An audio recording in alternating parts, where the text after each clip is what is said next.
अस्सलाम वालेकुम। आपको एक बार फिर से खुशामदीद करती हूँ मोरविश कुजीन में। आज मैं बहुत ही मज़ेदार हरियाली मलाई टिक्के की रेसिपी शेयर कर रही हूँ। हरे मसाले का एक मिक्सचर तैयार करेंगे दही और क्रीम के साथ। इसको मैरिनेट करके रखेंगे और फिर इसको ग्रिल करके इंजॉय कर सकते हैं। बहुत ही थोड़ी सी इंग्रेडिएंट्स लेकिन बहुत ही मज़ेदार सी ये चिकन तैयार की जाएगी। मैंने 14 अगस्त की मुनासबत से इस चिकन को तैयार किया था और अपनी फैमिली के साथ इसको एंजॉय किया। चलिए जल्दी से देखते हैं कि इस रेसिपी के लिए हमें क्या क्या चीज़ें दरकार हैं। तो बिस्मिल्लाह पढ़ के शुरू करते हैं। सबसे पहले हरा मसाला तैयार करेंगे। उसके लिए ब्लेंडर जग में हरा धनिया और हरी मिर्च डाल रही हूँ। इसमें पुदीना शामिल नहीं किया जाता, लेकिन आप चाहें तो डाल सकते हैं। मैंने थोड़ा सा डाला था।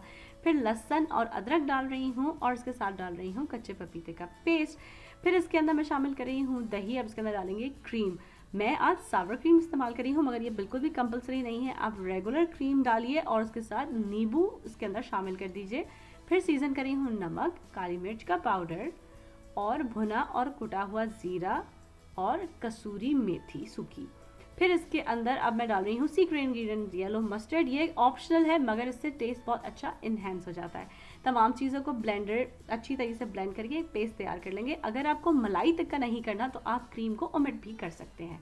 अब चिकन ली है, आप चाहें तो क्वार्टर्स या चेस्ट पार्ट जो आपको लेना चाहें वो आप ले लीजिए, मगर मैं इसके अंदर होल चिकन का इस्तेमाल कर रही हूँ। जो मैरिनेशन तैयार किया है वो तमाम इसके अंदर डाल के अच्छे से मिक्स करके इसको अब ढक के खूब अच्छा मैरिनेशन के लिए छोड़ देंगे। जितनी देर के लिए छोड़ेंगे उतना अच्छा ये मैरिनेट होगा। आज मैं ग्रिल पेस्ट चिकन को फिर मैरिनेशन के बाद तैयार कर रही हूँ। तमाम चिकन को ग्रिल को हीट करके उसके ऊपर रख दिया है। फ्लिप करने के बाद इतनी देर के लिए ग्रिल कर रही हूँ कि इसका जो इंटरनल टेम्परेचर है वो 160 हो जाए। जब चिकन ऑलमोस्ट तैयार होने लगी तो उसके ऊपर हल्का सा मक्खन ब्रश कर रही हूँ। आप चाहें तो उसको पतीली में भी तैयार कर सकते हैं या फ्राई पैन में भी बना सकते हैं। जो बचा हुआ मैरिनेशन था मैंने उसको हल्का सा पका लिया है ताकि उसका कच्चापन निकल जाए और उसको चिकन के साथ सर्व किया था। इसी तरह ये बहुत क्विक और मज़ेदार सी हरियाली चिकन तैयार हो गई।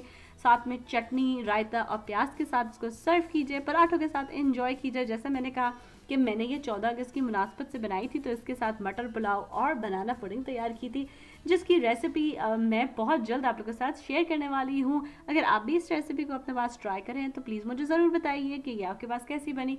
कुछ और सीखना चाहते हैं तो वो भी ज़रूर बताइए। मेरी रेसिपीज़ को पसंद करने का और उनके सराहने का बहुत शुक्रिया। अल्लाह हाफिज़।